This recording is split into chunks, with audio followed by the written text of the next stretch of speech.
আমরা আশা করছি আজকে বিকেলের মধ্যে নির্বাচন কমিশন আনুষ্ঠানিকভাবে গেজেট নোটিফিকেশনের মাধ্যমে ফলাফল ঘোষণা করবেন এবং তারপর থেকে ক্ষণগণনা শুরু হবে সংসদ সদস্যদের শপথ নেয়ার বিষয়টি।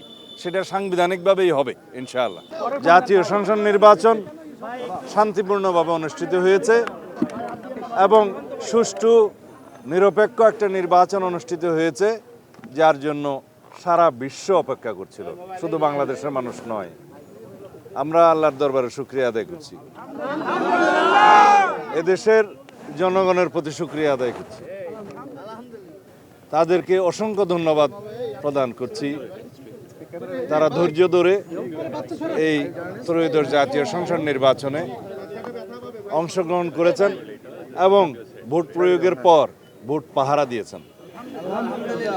দুই একটি ছোটোখাটো বিচ্ছিন্ন ঘটনা ছাড়া উল্লেখ করার মতো তেমন কোনো ঘটনা ছিল না। বলতে গেলে শতকরা শতভাগই শান্তিপূর্ণ নির্বাচন অনুষ্ঠিত হয়েছে। সিলন টি রপ্তানিতে শীর্ষে। এই বিজয় আমাদের প্রত্যাশিত ছিল। বাংলাদেশের গণতন্ত্রের, শক্তিশালী গণতন্ত্রের ভিত্তি রচনা শুরু হয়েছে। গণতান্ত্রিক যাত্রা অব্যাহত থাকবে ইনশাআল্লাহ।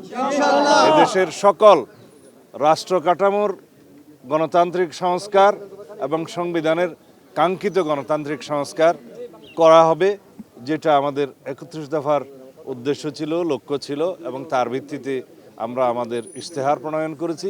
ইতিমধ্যে জুলাই জাতীয় সনদ স্বাক্ষরিত হয়েছে, যার মধ্যে দিয়ে একটি রাজনৈতিক সমঝোতা হয়েছে।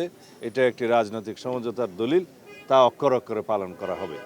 আমরা আশা করছি বাংলাদেশের এই জাতীয় সংসদ স্বাধীনতার পরে সবচাইতে বেশি আইন প্রণয়নকারী জাতীয় সংসদ হবে এবং সংবিধান সংশোধন করবে জন আকাঙ্ক্ষার ভিত্তিতে।